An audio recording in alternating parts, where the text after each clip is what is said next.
Thank you, Mark, and good evening, everybody. Yeah, Charlottesville, Virginia is our headquarters, as you know. I actually live here in Hong Kong. So, although I'm not sure that my many friends in Hong Kong really believe I live here, I live mostly on an aeroplane. But I'm very proud to say that this is my home society. I qualified, thank you.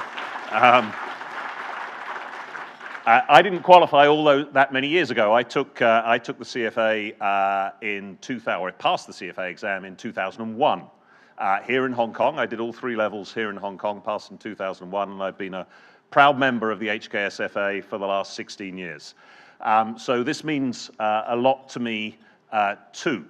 And I did the CFA back then in 2001. I mean, it'll come as an amazing fact looking at me that I was about 42 when I took the exam, and I'm sure you'll find that very hard to believe, but I was, and I did it because I thought my brain was going soft, basically, and I needed to test myself. So that's why I did it. Everybody who becomes a CFA has a different journey, a different reason for doing things, a different reason for being here tonight. But I'm always constantly in awe of the volunteering spirit that our local societies, and we now have 150 of them around the world, of which the HKSFA is one. I'm always in awe of the volunteering spirit that Ashley, her board, all of the past presidents, George and Richard and others who are here today, bring to this work of raising professional standards in the community in which you live. And I just want to sort of dwell on that a little bit as my message tonight. The Institute's mission, for those of you who study it, and I'm sure you all have it painted on your bedroom ceilings, and it's the last thing you see before you turn out the light at night, is to lead the investment profession through high standards of ethics and education, that word ethics, as James said, and the payoff line for the ultimate benefit of society. And those last 6 words, which were added after the financial crisis, are the key words. We're very fond of referring to ourselves as professionals. But I think, you have to think about that word a little bit, and it follows on from what James was saying. That really what marks out a professional, it's not something you self-declare. You can't declare yourself a professional. Society decides whether you are a professional or not.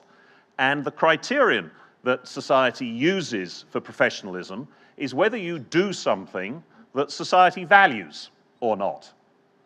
And if you do something, then society builds a ring fence around you. And doctors, lawyers, accountants, actuaries are the most obvious example of professionals. And I would argue that the investment management industry does not have that license from society to call itself a profession. We are mistrusted. Most of Wall Street is thought of in the worst possible terms by the general public.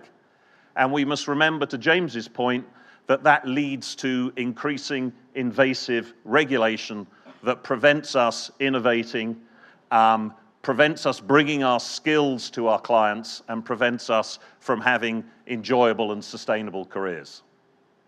So when you think about what you're doing here in your local society, I would urge you to think about that word, professionalism, and how do we increase professionalism in the communities in which we serve. Because without it, we are on a course to ultimate extinction via regulatory oversight.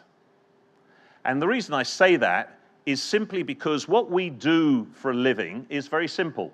We match people who have money, but very, very few ideas, with people who have ideas, us, but very little money. And if you think about that, for that to work, it has to be founded upon trust.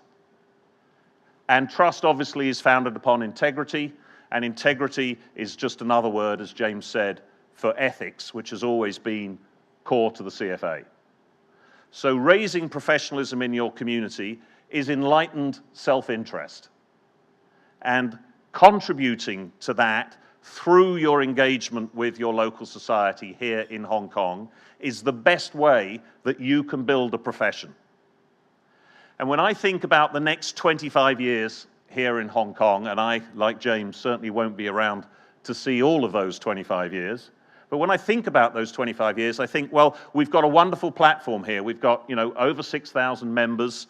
We've been here for 25 years. Everybody knows who we are. But what are we going to do with that platform? How are we going to kick on? How are we going to take this to the next level? And I think about that very much from my position at the Institute.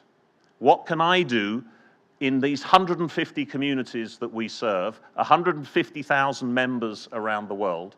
What can I do to help you have more impact here in your local community? So it isn't my mission, it's our mission.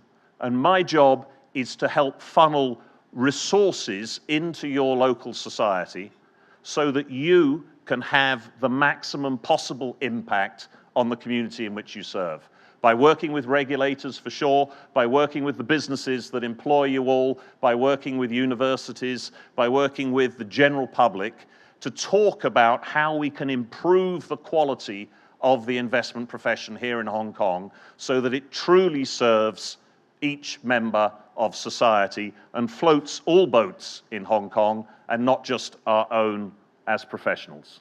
So that's my commitment to you. That's my commitment to the Hong Kong Society of Financial Analysts for the next 25 years, that the Institute will dedicate itself to supporting you in the amazing work that you, the board of directors here in Hong Kong, and all the volunteers who are associated with the Society do. Finally, I live here. I'm passionate about Hong Kong. We have our annual conference here, as Ashley said, the 71st annual 71st annual CFA Institute annual conference here in Hong Kong. I want it to be a huge success. If there's any one of you who doesn't buy a ticket for that, I will know. I get the invitation lists, and I will know, and I will hunt you down. Okay? So buy tickets, attend that conference. It's going to be a wonderful conference. It's going to be a true celebration in this, our 25th year, of everything that the Hong Kong Society of Financial Analysts has accomplished over this last quarter century, and point the way to an even more glorious quarter century to come, where we will reconnect finance with its purpose, to serve the communities that we live in through integrity and high standards of technical competence. Thank you, and have a great evening.